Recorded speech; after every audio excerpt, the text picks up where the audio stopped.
Hello everyone, हामी चाहिँ अहिले reliability and validity of selection टेस्टको कुराहरूमा छौँ हैन। हामीले योभन्दा अघिल्लो क्लासहरूमा चाहिँ अब सेलेक्सन टेस्ट गर्दाखेरि के कुराहरू ध्यान दिनुपर्छ, सेलेक्सन टेस्ट भनेको के हो त्यो बारेमा बुझेका थियौँ।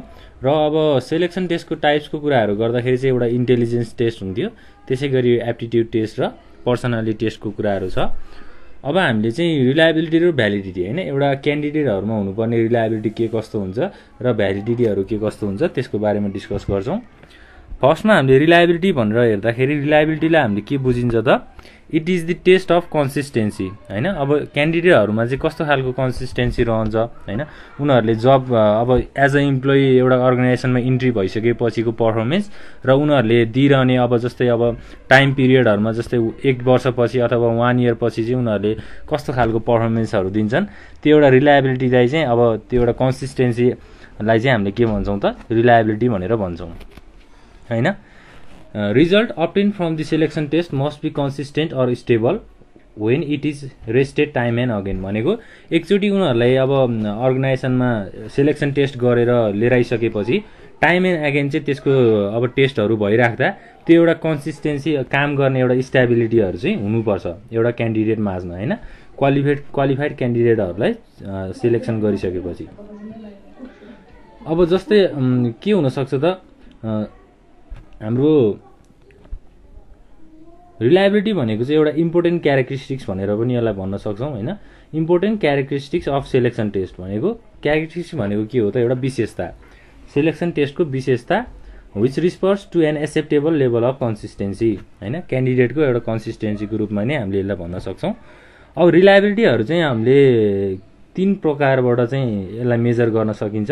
जस्तै एउटा रिलायबिलिटीमा के आउँछ त, ओभर टाइम भन्ने हुन्छ हैन। त्यसैगरी अर्को के हुन्छ त, एक्रस डिफरेन्ट स्याम्पल्स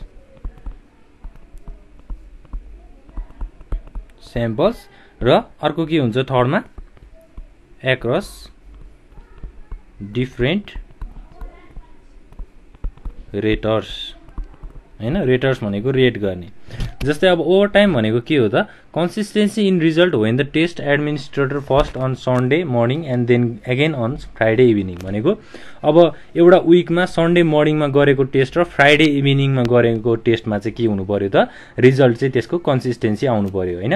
उनीहरुको पर्फर्मेन्स के कस्तो छ त्यसलाई एडमिनिस्ट्रेटर गर्दाखेरि अथवा टेस्ट गर्दाखेरि चाहिँ कन्सिस्टेन्सी हुनु पर्यो भनेर भनेको छ ओभर टाइमले। त्यसैगरी बी नम्बरमा के छ त, हाम्रो एक्रस डिफरेन्ट स्याम्पल्स। अब डिफरेन्ट स्याम्पल्स भनेको चाहिँ के हो त, हाम्रो 2 वा 2 भन्दा बढी स्याम्पलहरु टेस्ट गरिन्छ हैन, त्यसलाई युज गरिन्छ।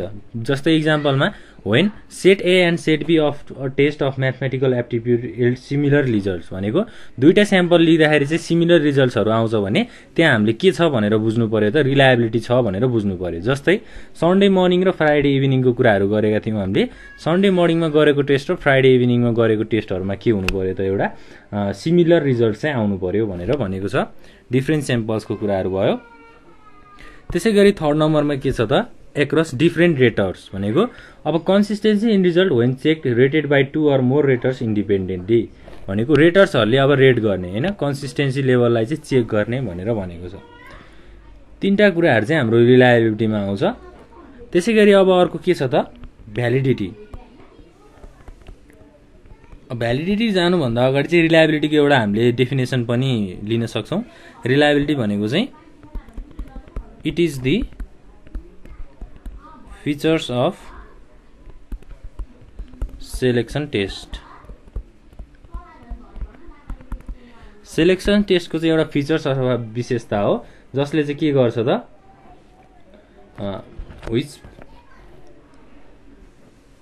which refers to the consistency of scores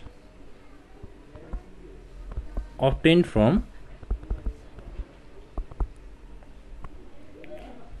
के हो त, सेम पर्सन हैन। एउटै व्यक्तिबाट टाइम टु टाइममा चाहिँ उनीहरूको सेलेक्सन टेस्ट गरेर उनीहरूको रिलायबिलिटी कन्सिस्टेन्सी लेभलहरू चेक गरिन्छ भने त्यसबाट आउने रिजल्टलाई हामीले के भन्छौँ त रिलायबिलिटी भनेर भन्छौँ। र अब भ्यालिडिटीको कुराहरू गर्दाखेरि के छ त भ्यालिडिटी भनेको चाहिँ एउटा टेस्ट हो जुन चाहिँ सेकेन्ड इम्पोर्टेन्ट क्यारेक्टरिस्टिक्स भनेको दोस्रो एकदम महत्त्वपूर्ण विशेषता भनेर भन्न सकिन्छ हैन, जसले चाहिँ के कुराहरू मेजर गर्छ त measure the degree of accuracy between result obtain from selection test scores and actual job performance भनेको सेलेक्सन टेस्टमा गरेको स्कोर र उनीहरूले पर्फर्मेन्स गरेको एक्चुअल जब हैन एक्चुअल कामहरू पर्फर्मेन्स गरेको एउटा रिजल्टलाई चाहिँ के गरिन्छ त एउटा डिग्री अफ एक्युरेसीमा चाहिँ मेजर गरिन्छ। त्यो दुईटा बीचलाई चाहिँ हामीले इभ्यालुएसन गर्ने कामलाई भ्यालिडिटी भनेर भन्छौँ। भ्यालिडिटी भनेको हिट एन्ड ट्रायल गर्ने हैन, सेलेक्सन टेस्टमा उनीहरूको कस्तो पर्फर्मेन्स थियो र उनीहरूले अब काम गर्ने बेलामा कस्तो पर्फर्मेन्स गर्छन् त्यो दुईटालाई चाहिँ म्याच गर्ने हैन। अब त्यो मेजर गरिसकेपछि अब रिजल्ट अब्टेन हुन्छ हैन। If the measures obtain from selection device does not match with some relevant criteria के हुन्छ त टेस्ट इज नट भ्यालिड। अब त्यो दुईटा कुराहरू म्याच भएन भने के हुन्छ त त्यसमा भ्यालिडिटी छैन भनेर बुझिन्छ। अब भ्यालिडिटीलाई हामीले डेफिनेसनबाट भन्दाखेरि चाहिँ के भन्न सक्छौँ त it is the accuracy with which a test, interview and so on measures what it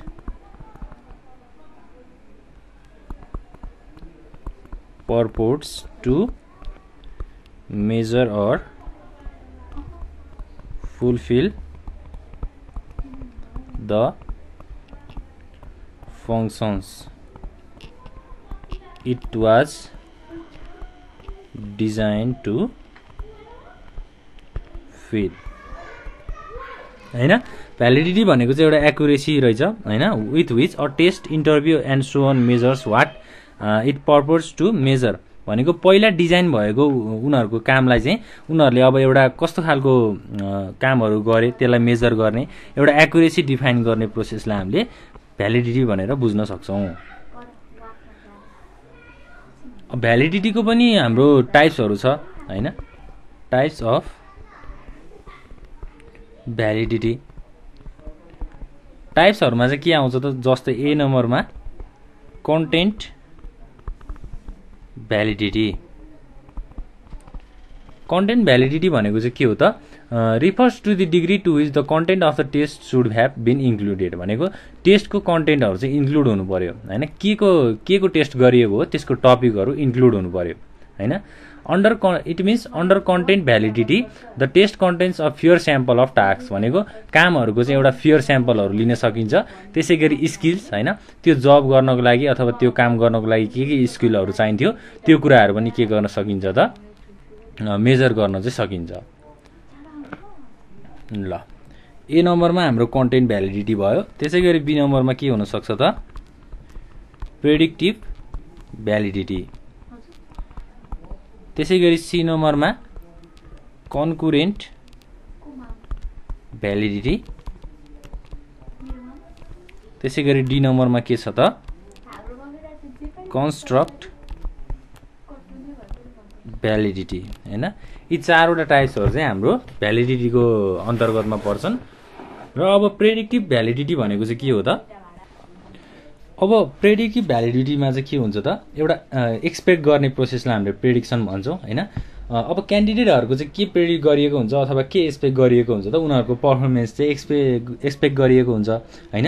उनीहरूले चाहिँ हाई लेभलमा चाहिँ अब उनीहरूको डेडिकेसनहरू कामप्रति त्यो उनीहरूले दिने गर्छन् भनेर एउटा विश्वास गरिन्छ हैन। It shows that the job predictors are related to job performance भनेको काम गर्ने शैली अथवा पर्फर्मेन्समा चाहिँ प्रेडिक्टेटर्सहरू चाहिँ रिलेटेड हुन्छन् भनेर भनेको छ हैन। It demonstrates those who do well on the test can do well on the actual performance भनेको प्रेडिक्टिभ भ्यालिडिटीले चाहिँ हामीलाई के भन्छ त टेस्ट गरिएको अथवा टेस्ट गरिएकोसँग र एक्चुअल जब पर्फर्मेन्स भनेको काम गर्ने बेलाको एउटा हाम्रो एउटा सरल तरिका अथवा हाम्रो काम राम्रो गर्ने एउटा मेजरमेन्ट गर्ने प्रोसेसलाई चाहिँ प्रेडिक्टिभ भ्यालिडिटी भनेर भनिन्छ।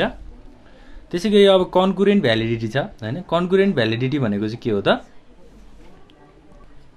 कन्कुरेन्ट भ्यालिडिटी भनेको चाहिँ अब अहिलेको करेन्ट सिचुएसनमा चाहिँ इम्प्लोइजहरु हैन अर्गनाइजेसनमा काम गरिरहेका इम्प्लोइजहरुको चाहिँ एउटा भ्यालिडेसन गर्ने अथवा एउटा मेजर कामको पर्फर्मेन्सलाई मेजर गर्ने प्रोसेसलाई के भनिन्छ त? कन्कुरेन्ट भ्यालिडिटी भनिन्छ। अब यसमा चाहिँ के हुन्छ त? Scores obtain from current employees and analysed immediately भनेको करेन्ट इम्प्लोइजहरु काम गरिरहेका इम्प्लोइजहरुबाट चाहिँ के कलेक्ट गरिन्छ अथवा के अब्टेन गरिन्छ त? उनीहरुको स्कोरहरु अब्टेन गरिन्छ र अब टेस्टको स्कोरसँग उनीहरुको त्यो कुराहरुलाई चाहिँ रिलेसनशिपलाई चाहिँ मेजर गरिन्छ कन्कुरेन्ट भ्यालिडिटीमा। त्यसैगरी अब कन्स्ट्रक्ट भ्यालिडिटी छ लास्टमा। कन्स्ट्रक्ट भ्यालिडिटीले चाहिँ के गर्छ त? The test score should be sufficient to measure the psychological aspect of the candidate. क्यान्डिडेटहरुको साइकोलोजिकल एस्पेक्टलाई अब मेजर गर्नको लागि के चाहिन्छ त? टेस्ट स्कोरहरु चाहिँ चाहिन्छ हैन। सफिसिएन्ट हुनु पर्यो। टेस्ट स्कोरको चाहिँ एउटा लेभल चाहिँ क्रस हुनु पर्यो भनेर भनेको छ। अब यो भ्यालिडिटी चाहिँ कसरी अब्टेन गरिन्छ अथवा कसरी कन्डक्ट गरिन्छ त? By observing the behaviours of the candidate. क्यान्डिडेटको बिहेभियर अनुसार चाहिँ यस्तो कुराहरु चाहिँ अब्जर्भ गर्न सकिन्छ अथवा कन्डक्ट गर्न सकिन्छ। यो कुराहरु चाहिँ हाम्रो के को भयो त? एउटा सिलेक्सन प्रोसेस अथवा हाम्रो रिलायबिलिटी एन्ड भ्यालिडिटीको कुराहरु चाहिँ यति नै हो। अब रिलायबिलिटी भनेको के हो त्यो टर्म बुझ्नु पर्यो। यो डेफिनेसनले पनि हामीलाई राम्रोसँग बुझाउनलाई हेल्प गर्छ। त्यसैगरी अब टाइप्स अफ रिलायबिलिटीमा एउटा ओभरटाइम छ, त्यसैगरी एउटा एक्रस डिफरेन्ट स्याम्पल्स र एक्रस डिफरेन्ट रेटर्स। त्यसैगरी हामीले भ्यालिडिटीको कुराहरु गर्यौं। भ्यालिडिटीमा अब एउटा डेफिनेसन छ, यो डेफिनेसनले हामीलाई हेल्प गर्छ बुझ्नको लागि। त्यसैगरी टाइप्स अफ भ्यालिडिटीमा हाम्रो चारवटा कुराहरु हामीले गरि नै हाल्यौं हैन। ल अब नेक्स्ट क्लासमा चाहिँ हामीले डिस्कस गर्ने टपिक भनेको सोशलाइजेसन हो। त्यति बेलासम्मको लागि नेपाल अनलाइन स्कुललाई बिदा दिनु होला। Thank you.